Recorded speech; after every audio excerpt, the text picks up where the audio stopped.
Good morning, folks. This is Greg Judy at Green Pastures Farm. Making a paddock move this morning on a beautiful October 1st morning. I don't know where September went, but we're in October now. Turning them into a bottom. This is what we call the Yoder bottom. And grass is good enough that we split it into 4. There's about 15 acres in here, give or take. Anyway, the cows are looking good. Most of them packing some pretty good condition on them. You can tell some of the younger cows, they don't have quite as much weight on them as the older cows would, first calf heifers. But we've got pretty darn good grass down here. Thankfully, we caught 2¼ inches of rain over about a 4-day period. Might have been 5 days, I don't remember. But I know one thing, we had 0 regrowth.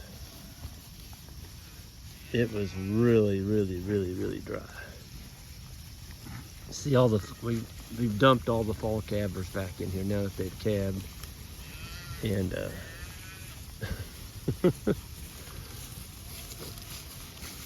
something about a little calf are just cute. You know, that little guy there's doing 100.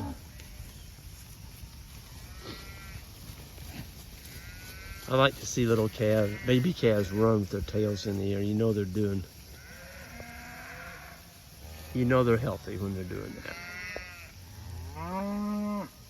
that. For you newbies out there just getting started in livestock, especially cattle, one of the things I'll share a tip with you today is when you're concerned about them when they first calved or whether the first week or two, you're wondering if they're doing okay, and they're laying down when you walk up to them.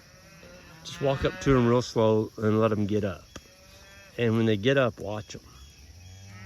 Watch the calf.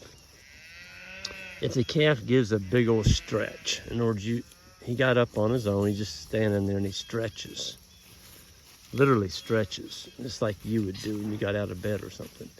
If that calf has a big old stretch, that's telling you that calf is doing really good.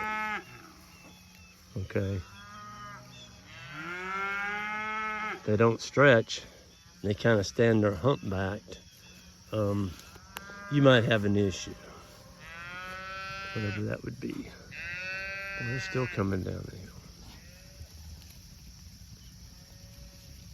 So this is the bottom. The landowner pretty much likes it. He's made it very plain to me that he wants this mowed once a summer. And so we waited until, into July, and we'll clip it, but we clip it high. So, you know, if you're gonna keep a lease and the landowner voices that option that he would really like to have it mowed, you need to mow it. And if you don't,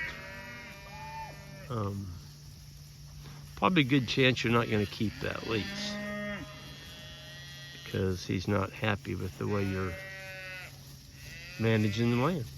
You know, it's just, that's the way it is. So in the land leasing business, you know, you got to remember that the landowner comes first. Comes all the calves. Boy, they look good. My goodness, they're thick, slick, fat.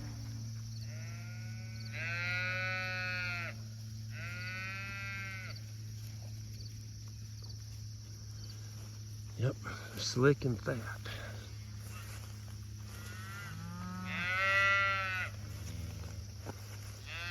We got that 2¼ inches, and boy, I mean, this grass took off. Everything's got a nice sharp point on it. We like that. I wanted to show you that honey locust. Look at that. There's a bunch of them in here I left. There used to be about 1,000 of them in here. We left probably 20, maybe, for shade. And they grow quick, and they put these beans on. Look at the beans on that darn thing. I've never seen honey locusts. I've never seen a honey locust tree with that many beans on it. Think of an apple tree having that many apples on it. Those beans, they're about 30 to 35% sugar. And in the wintertime, of course, all those fall on the ground. Look at that.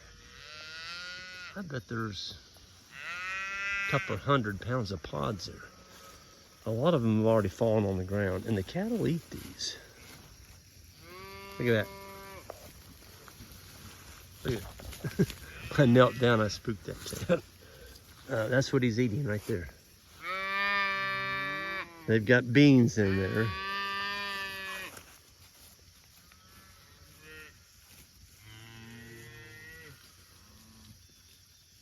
Yep.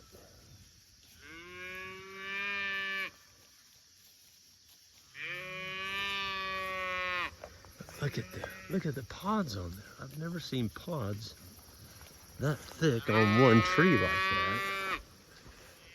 It almost bared so hard that it still got leaves on it. I thought, man, did it kill the tree? But it didn't.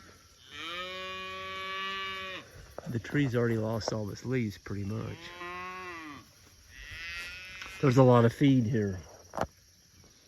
There's a lot of feed. All those beans will end up on the ground. They make really, really good deer food. The deer like eating those. And I read somewhere where the pods actually turn into alcohol. They have an alcohol base to them, which alcohol is just super high energy. And that's why the deer in the middle of the winter, they really do well. Our sheep love them. So, you know, as bad as honey locusts are, you know, they got these things here on them, the thorns. We live with them. And to be honest with you, I've never pulled the thorn out of a cow hoof, ever. So, is it a problem? It is if you think it is, I guess. But I tell you what, these have made some. When we left these, I leased this farm. These trees were about 2-inch, 3-inch diameter, like that, and now they're a foot. These baby calves, like, where's mom? Anyway, yeah, honey locusts. I like them. Don't like the thorns, but I'll take the thorns in exchange for the shade and the pods and all that kind of stuff. So, folks, you all have a good one, and we'll see you next time. Hit that subscribe button on the way out. I appreciate it. And everyone have a great day.